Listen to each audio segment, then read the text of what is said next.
¿Qué tal, maestro? Buenas noches. Soy el ¿Qué alumno tal? José González, a sus órdenes. ¿Qué tal, don José? ¿Cómo está? Bien, bien, pues aquí en espera de la videoconferencia. Ay, disculpe. Tengo por ahí, estoy en el celular porque estoy saliendo del trabajo, pero aquí estamos a la orden. Muchas gracias. ¿Leyó lo de los temas de esta conferencia? Sí, bueno, estuve leyendo unidad uno y unidad 2 y empecé a Ajá, hacer las actividades de ambas unidades también, donde viene un poquito de historia, bueno, más que nada historia y de lo que es el sí, concepto del derecho agrario. ajá. ¿Qué dudas tienes de esto? Pues, vamos, me estuve adentrando un poquito en la materia y pues van surgiendo a veces ciertas dudas porque aparte del libro que nos recomendó de la maestra, creo que es Marta Chávez Padrón. Marta Chávez, estuve leyendo otros libros donde con la doctora, creo que es doctora Marta, menciona ciertos conceptos que en otros libros no los menciona o los refiere de otra forma, que al final si uno los lee, son parte de lo mismo. Y sobre todo cuando son de la cultura prehispánica, a veces viene el nombre diferente, ¿no? O la pronunciación, pero describen particularmente lo mismo.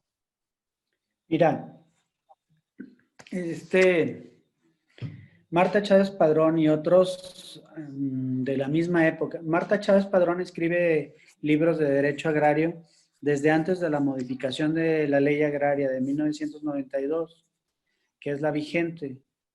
O sea, Sí, ella era maestra de Derecho Agrario con la Ley Federal de la Reforma Agraria. Y yo no sé por qué había un empuje en ese momento, pues en México desarrollista de los 60, en la idea de tener una visión, una sola historia de la prehispanidad o antes de España en México.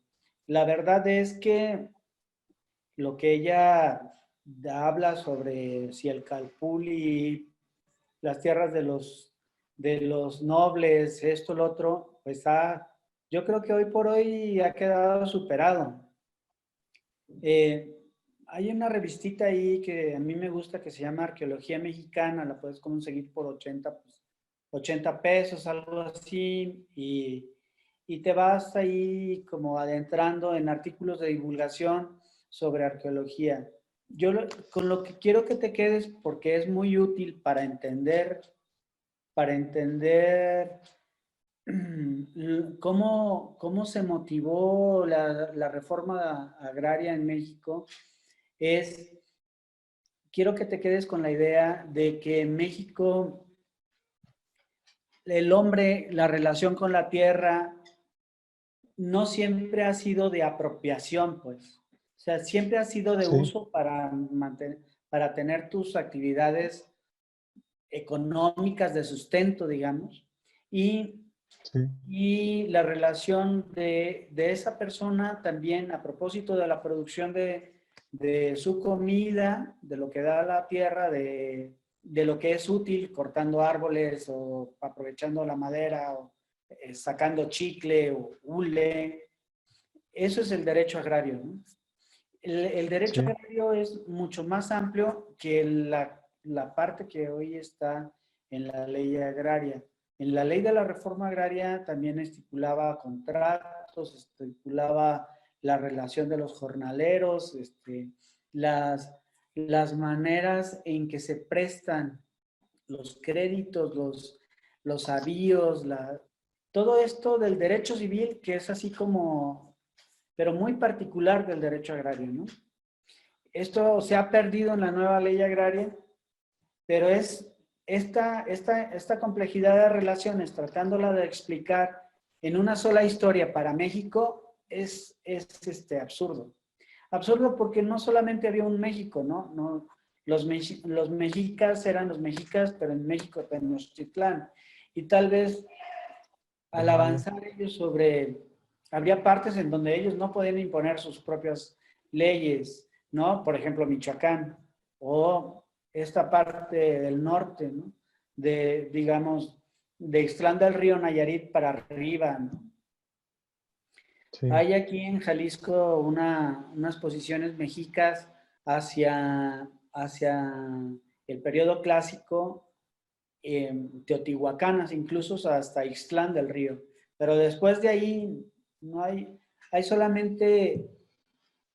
Entonces, tratar de imaginar, si no podemos imaginar cómo eran las culturas y sus relaciones unas con otros, pues todavía es más complejo decir estrictamente respecto de la tierra, esta era la forma en que se repartían los frutos, ¿no? Había propiedad colectiva o no. Yo no creo que haya habido sí. propiedad como la entendemos nosotros, porque nosotros somos occidentales. Si la tierra De es hecho, lo nuestra explica así, ¿no? y es algo sagrado, pues no se puede apropiar, ¿no? ¿Mande? Ujú. De hecho, Pero, también leí eso, que lo explicaba que únicamente bueno, las personas divinas o los emperadores eran los que tenían tierras propias, todos los demás pues eran facilitadas por el rey por alguna u otro servicio o se las prestaban para labrar a ciertas personas para pues, que sobrevivieran, ¿no? Se mantuvieran un poquito de ellas, pero nunca tenían posesión como tal de ellas. Igual en lo que es la época colonial también observé eso, ¿no? Que por ejemplo, donde se dan también difieren varias o se dividen en diversas formas las tierras y también eran como que las otorgaba la corona española de tal manera de que ellos fueran man- eh, manejándola o labrándola con ciertas consignas que tenían que cumplir, pero nunca era de ellas, siempre seguían siendo de la corona española porque podían prescindir de ellas cuando las requirieran. sí, bueno, entonces,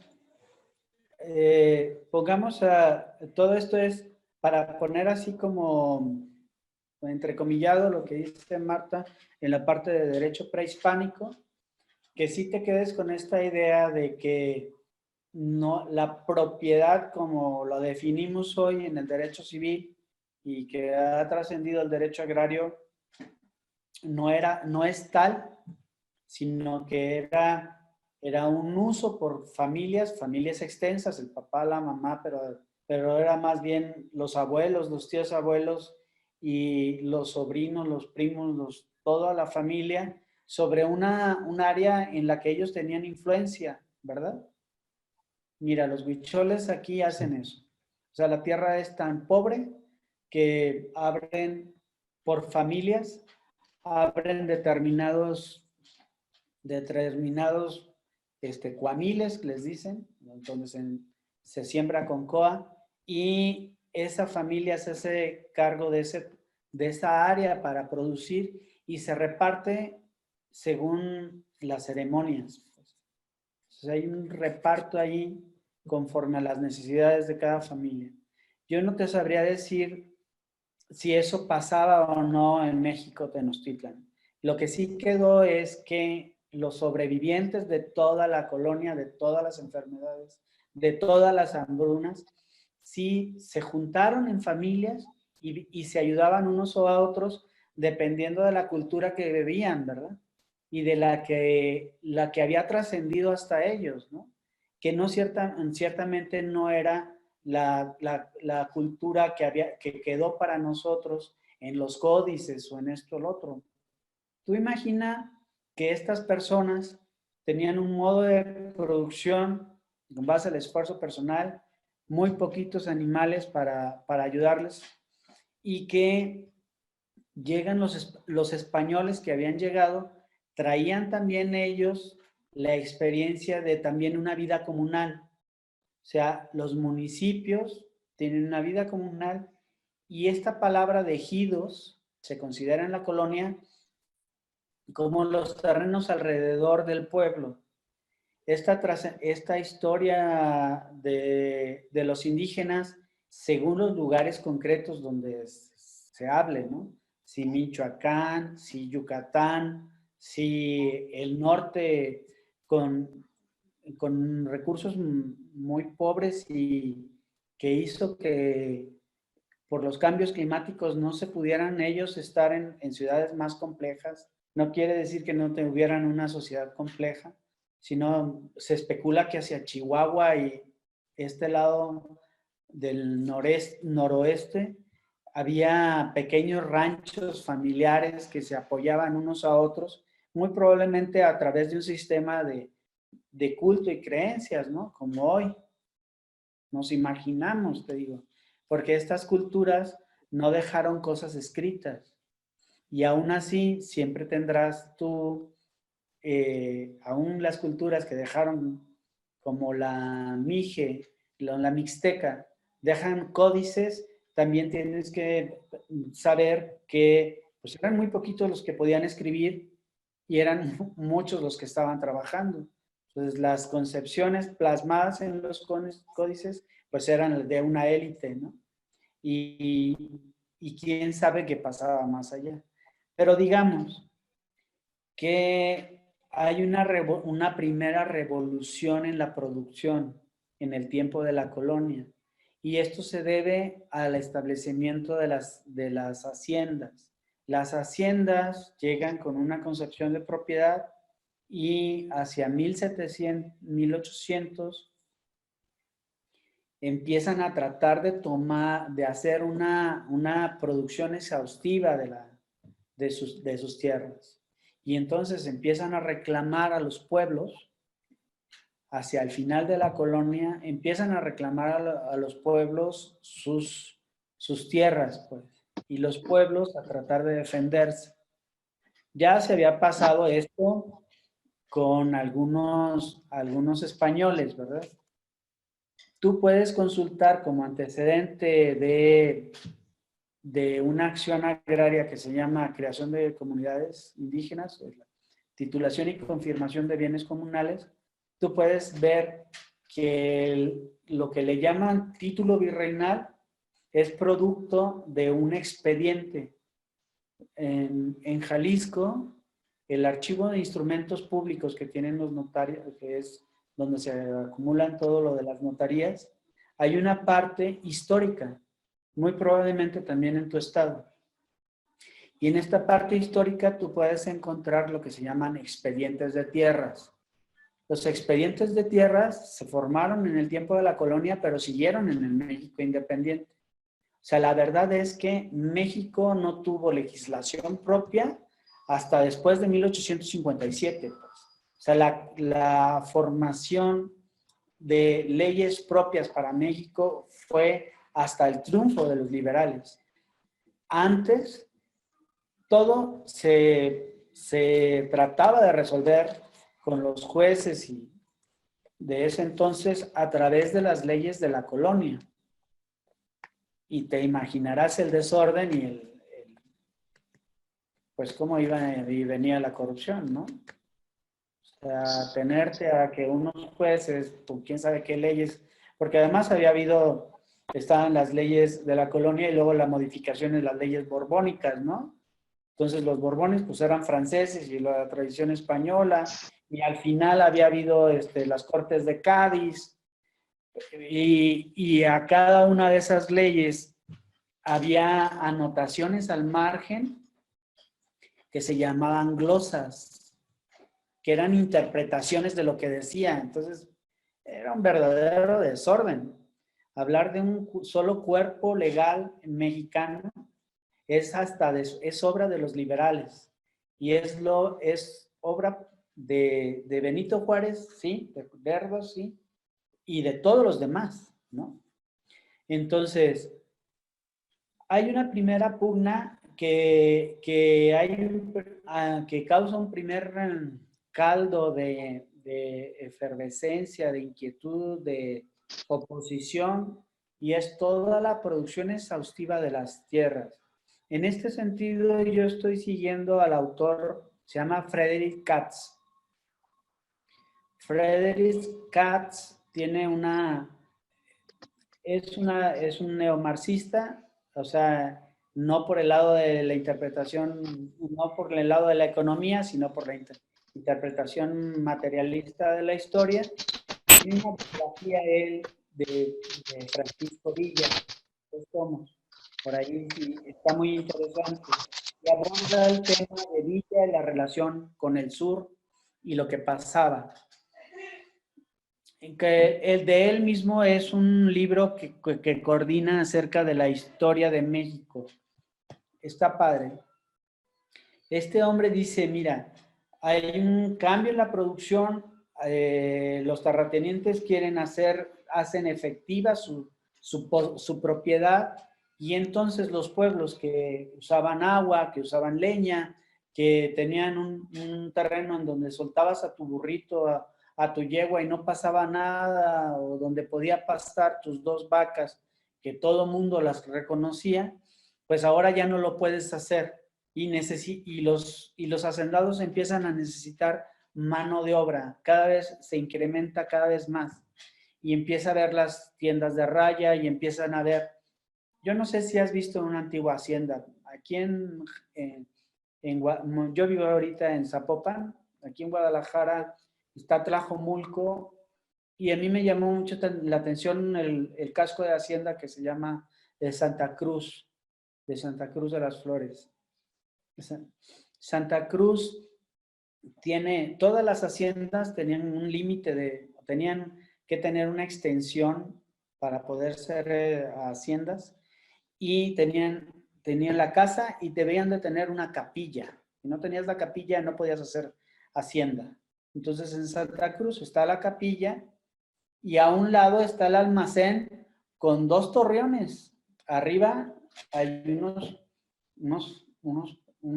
digamos, como pinaretes, que no son pinaretes, pero mirabetes, que son como torreones, y de ahí había un guardia. Entonces se abría, digamos, la tienda de la hacienda, ibas a cobrar tu raya, y ahí mismo te proveían pues del maíz, del azúcar, del otro, y se te descontaba de tu raya, ¿no?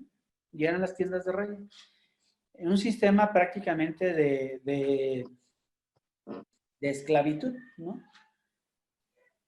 Esta inconformidad revienta, digamos, en el tiempo de la Revolución Mexicana.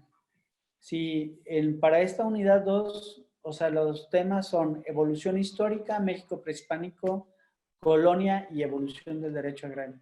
Te digo, si hoy necesitas saber algo de la colonia y del México prehispánico, es esto. Los indígenas pidieron a sus escribientes, no me acuerdo ahorita el nombre, estas personas que pintaban, dibujaban y escribían, y formaron documentos para explicarle a los jueces españoles cuáles eran las posesiones del pueblo. Estos códices, sobre todo mixtecos, porque ahí, pues la zona mixteca hacia Oaxaca es muy, muy, muy, muy rica, hubo muchos conflictos. Estos códigos los puedes revisar, ver, así, admirar en el Museo Sumuaya, en México. En la parte de abajo, ahí están los códices. Y te da idea de lo que ellos hicieron para formar documentos, o sea, fíjate, trasladar su historia oral a documentos, porque ahora estaban imbuidos en una nueva lógica, que era la lógica del papel y de escribir, ¿no? Y de ir ante un juez. Y entonces ellos trataron de formar esto, de defender sus pueblos así, y quedó el antecedente de su visión de cómo llegaron a esos lugares y por qué decían que se habían apropiado de ellos. Estos, en muy raras ocasiones, tienes que, como abogado, consultar estos, te digo, expedientes de tierras para encontrar documentos para quitarte algunas dudas, ¿no? De por qué tal o cual pueblo que estás defendiendo, asesorando o contra el que te estás yendo, pues dice que aquí era desde tiempos inmemoriales suyo, ¿no? Que esa es la opinión, la frase que se usa, ¿no? que desde Entonces, profe, ahí, es nuestro. ahí entraría mucho el 27. artículo ese donde se maneja el uso de costumbres, ¿no? Me imagino. Habría que primero adentrarse a las costumbres Pero te de digo cierta que manera. en esto de respetar los usos y costumbres, pues la verdad no hay tal, ¿no? Porque si la costumbre en un principio era hacer una historia oral y todo lo pides por escrito, pues caramba, todo se quiebra, ¿no? Y lo mismo Sí, sucede con la ley agraria. O sea, ahí en la ley agraria hay un capítulo hacia ¿qué es? El artículo 98 al 106 o algo así. Y al último dice, se deberán de respetar sus usos y costumbres. Pero pero en todo lo que no se oponga se aplica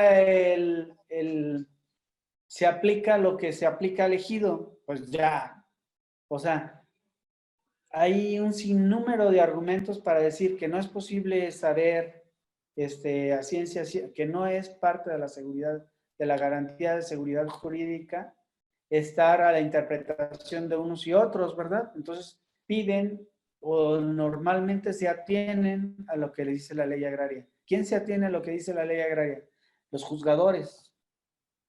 sí. Mira, en el sistema mexicano, vas a los tribunales agrarios, los magistrados tienen una idiosincrasia, pero ellos son corregidos en el tribunal, en amparo, y los de amparo, quien, quien revisa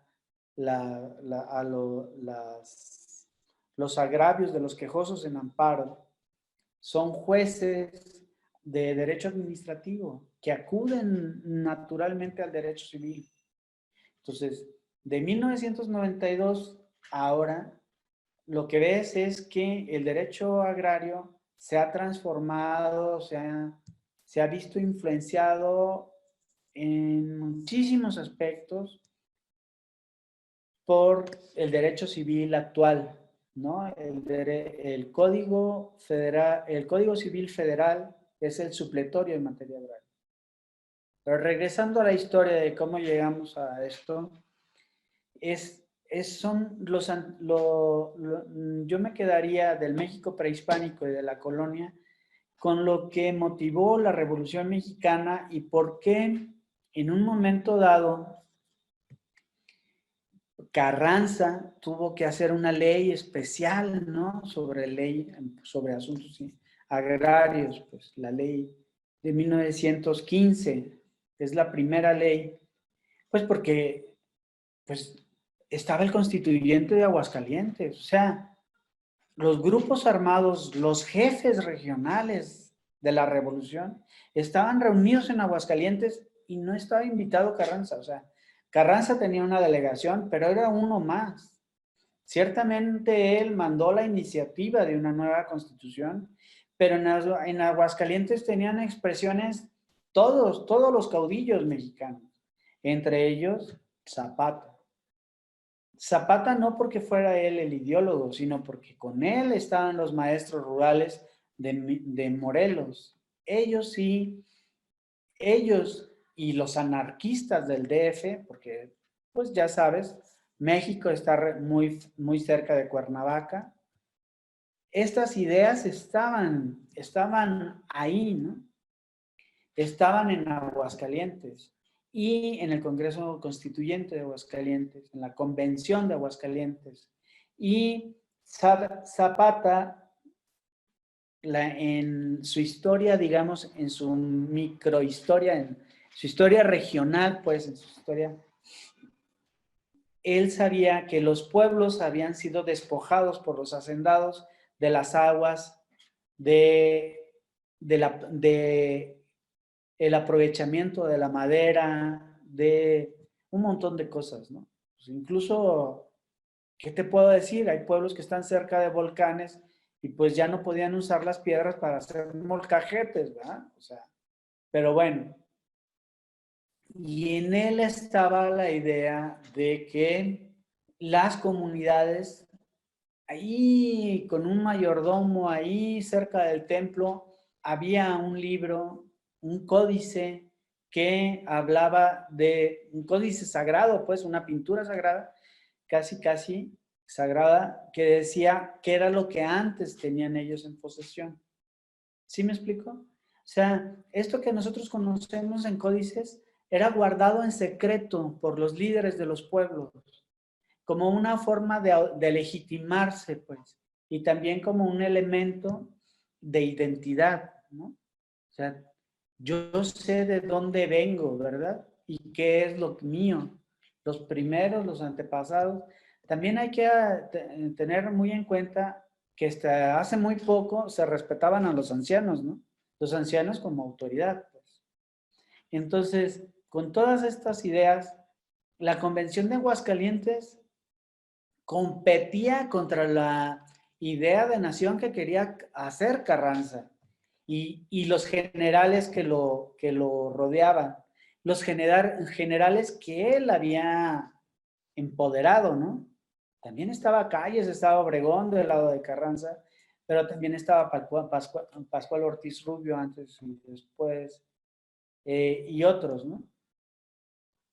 Entonces, Carranza quiere quitarles la iniciativa a los villistas y a los zapatistas y saca él una ley muy corta, una ley que, digo, Carranza era el último gobernador porfirista de Sonora, ¿no? Él representaba a su clase y a las familias, ¿no? Entonces, la ley realmente no tiene mayor trascendencia. Sí hay algunos artículos que son retomados por la Convención de Aguascalientes, pero la convención pues se desborda, ¿no? Y hace una serie de modificaciones y su fruto es el artículo 27 constitucional, que retoma esta tradición de las comunidades. ¿Por ahí andas, José? ¿O ya me quedé hablando solo? José. Sí, aquí lo escucho. Ah, bueno. ¿Sí me escucha? Yo sí te escucho Bueno, ahorita. sí, Leónides, le había quitado el micrófono, pero sí lo escucho. Sí estoy escuchando. Lo último que nos dijo fue lo de Carranza. sí, Carranza. Entonces, el artículo 27 constitucional actual es producto de es producto de un movimiento armado, es producto de los que ganaron, ¿verdad? No es un producto democrático donde cada quien participaba con sus ideas, su mejor idea de algo. No, son los que pudieron expresar sus intereses a través de las armas, los que sobrevivieron a esas matanzas, ¿verdad? Eso es el artículo 27 constitucional original. De él quedan pocas cosas, esa es la verdad. El artículo 27 constitucional toma esta tradición desde España, digamos, y dice, la primera frase es esto que tú decías, de que la corona española no era la corona española, era la corona de Castilla, se decía que tenía el derecho sobre todas las tierras descubiertas, ¿verdad? Incluido México y, digamos, la Nueva España. Entonces, por eso se dicen al inicio del artículo 27 constitucional, cambiando a la corona de Castilla por la nación, que la propiedad originaria de la tierra de México es de la nación y la nación tiene en todo momento el derecho para imponerle las modalidades que tenga bien y las limitaciones. Y luego habla un poco de la expropiación y como productos de la tierra, pues también habla de la minería, del petróleo, de la producción de energía, etcétera, ¿no? Entonces, esta primera frase la puedes explicar como parte de este derecho colonial que decía que la corona de España era la propietaria original de las tierras en México y se modifica.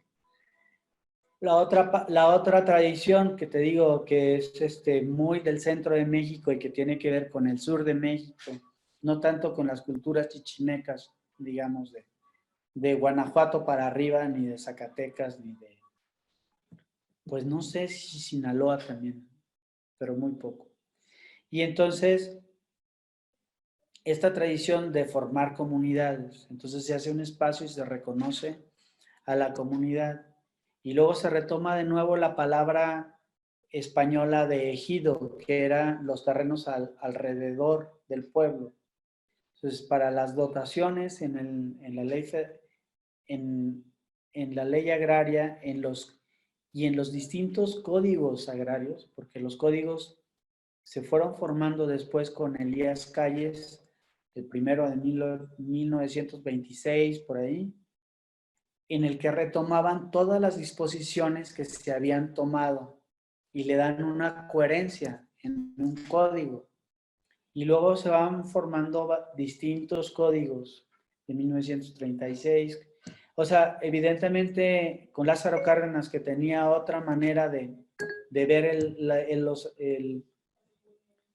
tenía una manera distinta de ver lo que él quería de nación.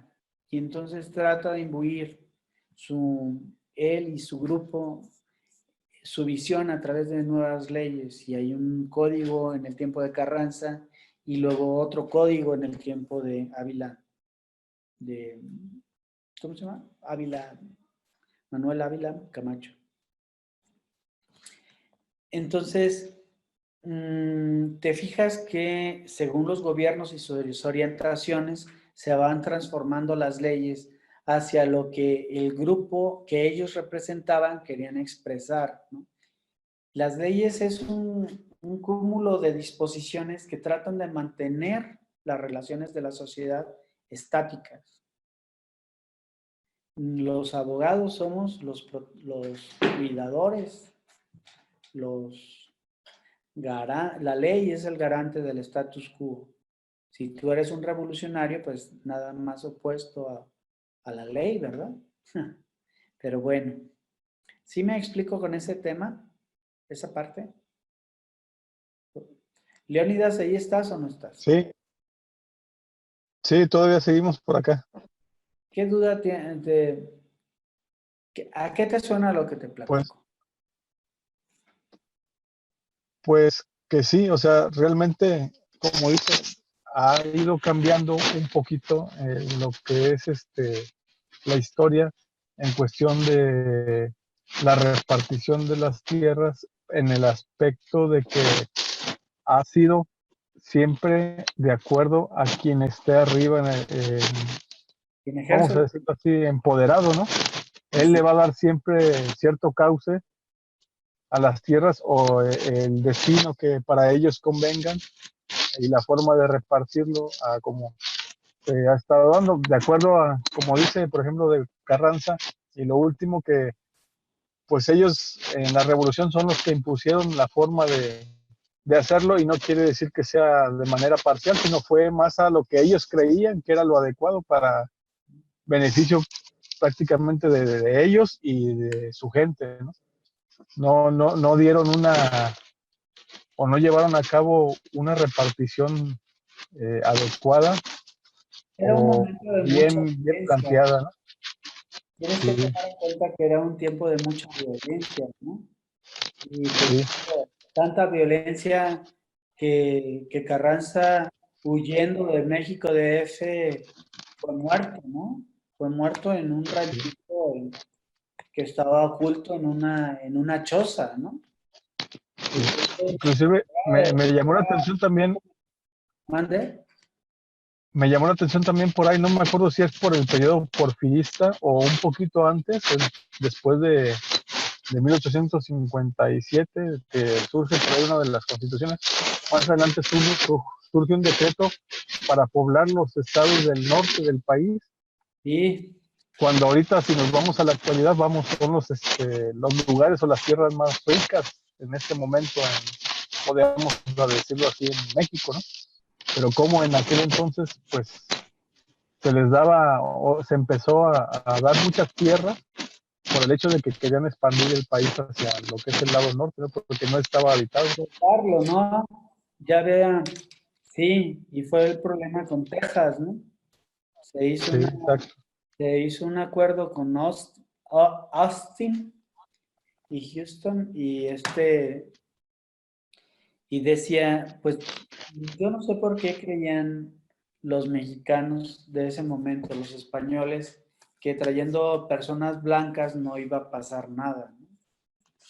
Pero no, trajeron a negros, trajeron familias que desde el inicio querían hacer una república independiente, la República de Texas, que también fue toda una bronca para los Estados Unidos y luego se anexionó. Y si te fijas en el mapa de Estados Unidos, Texas es el único que no es igual que los demás, al menos en el dibujo, ¿verdad? Entonces, y teníamos ese golpe, ¿verdad? O sea, la verdad es que todos los mexicanos fuimos humillados con Santana, ¿no? Todavía para algunos o sea, Santana es un líder inexplicable, ¿no? Era un tipo muy, muy extraño, un tipo que iniciando liberal se convirtió en conservador y bueno, y es parte de nuestra historia. Pero de esto es la primera la codificación del derecho agrario en México, porque no la había en la Constitución Liberal de 1857. Eso no te lo... En 1857 solamente se hablaba de derecho civil y se hablaba de la parte esta de la expropiación, pero nada más. No es hasta 1917 que se dice, a ver, el pueblo es el originario, el propietario original de las tierras en México y él puede imponer la propiedad. Y entonces existe derecho público, derecho privado y el derecho social, ¿no? Y el Estado puede adquirir tierras, las sociedades mercantiles no pueden adquirir tierras y esto se explica como consecuencia de la historia de estas peleas que se habían tenido contra los terratenientes, contra las sociedades que acumulaban tierra, incluso contra el clero, ¿no? O sea, Sí. las codificaciones respondían también a la cristiada, ¿no? Y antes de la cristiada, al prejuicio que se tenía de que los conservadores se ocultaron en las iglesias o la iglesia les dio cobijo, se expresaban a través de ellos los intereses de la iglesia y que la iglesia siempre recibió a los franceses, a los americanos, a todos los que nos invadieron. Entonces, digo, así había un prejuicio, ¿no? Además de las logias masónicas, ¿no? Pero bueno, había, digo, no se puede hacer caldo de res sin res, ¿verdad? O sea, tiene que haber un ambiente propicio para las ideas de manera que fructifiquen. Entonces, el artículo 21 constitucional dice, fíjate bien, por eso, hoy por hoy, tienes planes parciales de desarrollo. Y los planes parciales de desarrollo limitan tu propiedad privada acerca del uso que puedes darle a tu lote. Y es que en México la propiedad no es ilimitada, pues, ¿no? No es uso, abuso, y decían uso, disfrute y abuso, ¿no? Decían los españoles. No, sino que en México la nación a través de las leyes del Congreso Federal y el gobierno que las ejecuta, el poder ejecutivo, impone limitaciones, ¿no? Y estas limitaciones también, te digo, tuvieron ese efecto, te querían reconocer el modo colectivo de producir, pero era una visión centrista. La verdad es que México no es uniforme. Entonces, pues para todo el norte, que había estado peleando contra los apaches, ahí en Chihuahua, yo conozco gente de Coahuila que tienen toda la cara de apaches, dicen los cabrones, ¿no? Perdón por el adjetivo. Pero toda esta gente, pues tenían sus propios ranchos, su propia manera, se organizaban en torno a un fuerte, se daban esa solidaridad y habían tenido sus propias tierras. Cuando se acaba la pelea contra los apaches, llega Porfirio Díaz, llegan las grandes familias y dicen, esto es mío, yo tengo aquí, se llamaban Mercedes Reales de la colonia, ¿no? Desde las Mercedes Reales que me dio el rey, o más bien la reina de Castilla, y las voy a ocupar. Y entonces, estos pequeños ganaderos, de los cuales, pues, uno de ellos era Obregón, o sea, Obregón había sido tendero, panadero, comerciante, había producido vacas, un hombre con una historia muy interesante. Por eso todos ellos se levantan en contra del gobierno de Porfirio Díaz, porque se les quitaron sus ranchos. Cuando llega la Revolución Mexicana y la nueva Constitución, tiene que haber también un espacio para ellos, y es la pequeña propiedad. Entonces, si te fijas, hay en la Constitución, en el artículo 27 constitucional, se reconoce la propiedad colectiva, ¿no? De la tierra, Sí. que le llaman propiedad social, que en un principio era colectiva, pero luego hasta dentro de los mismos ejidos empezaron a hacer parcelas para que cada quien se dividiera el uso y el disfrute, pues, de los frutos, ¿verdad?, de la tierra. Las comunidades indígenas, los ejidos y la pequeña propiedad. Y ahí te dice, ¿por qué? Porque todo el mundo de veras, sobre todo en el norte, porque pues, las propiedades estas, las más, todavía hay algunas chiquitas por ahí de 6,000 hectáreas, ¿no? En Tamaulipas, por ejemplo. Conozco una de los Rodríguez.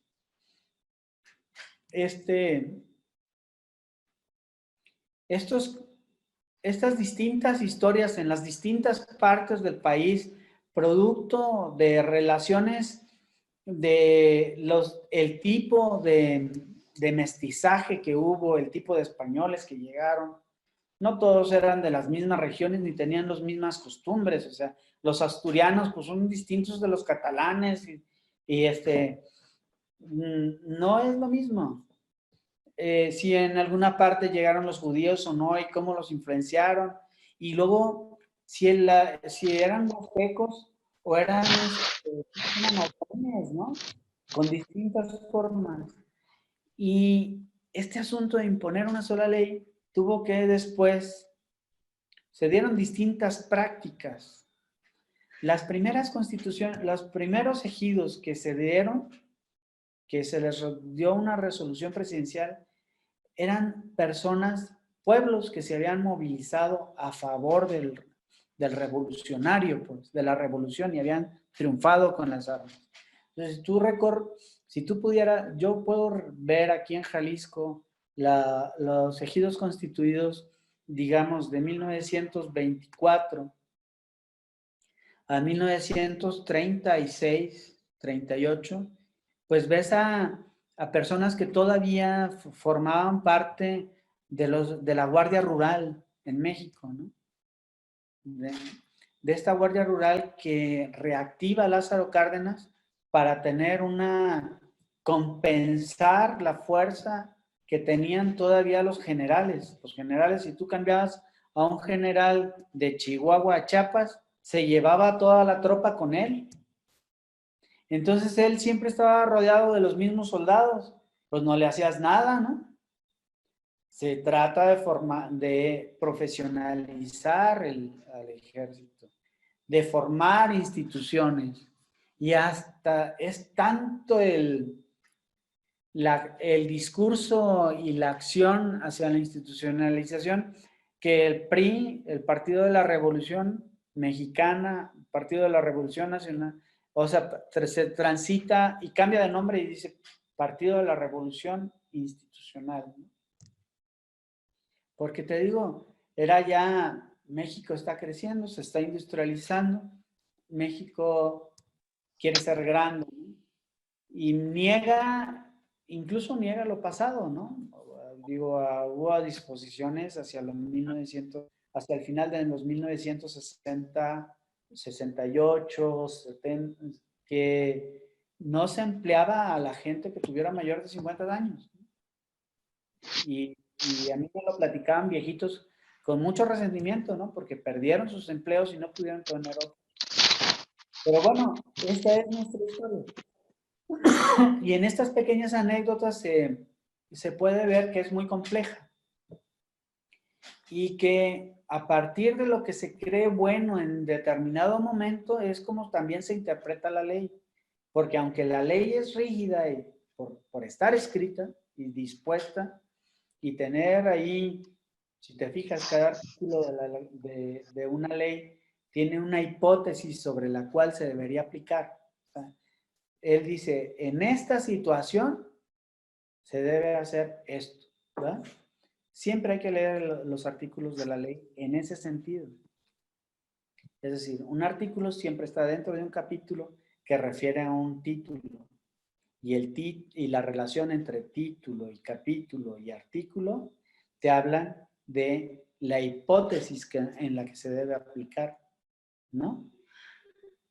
No es lo mismo una disposición que está contenido en las sociedades de producción, entonces, las sociedades rurales, a una disposición que está contenida en las parcelas, o sea, en tierras parceladas. ¿Sí me explico? Siempre que leas una ley, lee el artículo. Pregúntate cuál es la situación de la realidad que debería, que el artículo prevé como hipótesis aplicar, en el que se debe aplicar, y si no te diera el artículo para construir la hipótesis, fíjate en el nombre del capítulo y esos capítulos están dentro de un título. Y todo eso te da un contexto para poder interpretar la ley. Para poder interpretar el primer artículo del 27 de la Constitución, pues tenemos que decir que es parte de las garantías de los ciudadanos, ¿no? Es la parte dogmática de la Constitución, es decir, es en la parte que la Constitución expresa sus ideas fundamentales de lo que debe ser México y la relación entre los mexicanos. ¿Sí? Y es la parte que habla exactamente de la propiedad. No solamente de los ejidos y las comunidades y los pequeños propietarios, sino de lo que hay en la tierra y cómo se puede usufructuar, usar y disfrutar, ¿no? ¿Queda claro? Da un orden sobre cómo poder leer el artículo 27. Hay algunas actividades ahí que serían interesantes que las realizaran en torno al artículo 27 constitucional. Miren, ya lo decía yo en el curso pasado, el artículo 27 constitucional yo lo que hago es para leer la ley, entro a la Suprema Corte de Justicia, entro a una parte que se llama normatividad o algo así. Y al entrar a esa parte, tú tienes el acceso en la computadora de las leyes que usan el juzgador, ¿sí? Se entra Suprema Corte de Justicia y en los links, dicen normas y leyes o algo así del Estado mexicano. Y entras ahí y te despliega un menú y en el menú está lo primero, es la Constitución. Está la Constitución en audio, escrita, está creo que hasta en idiomas indígenas. Luego están leyes federales de aplicación federal y leyes de aplicación estatal o algo así.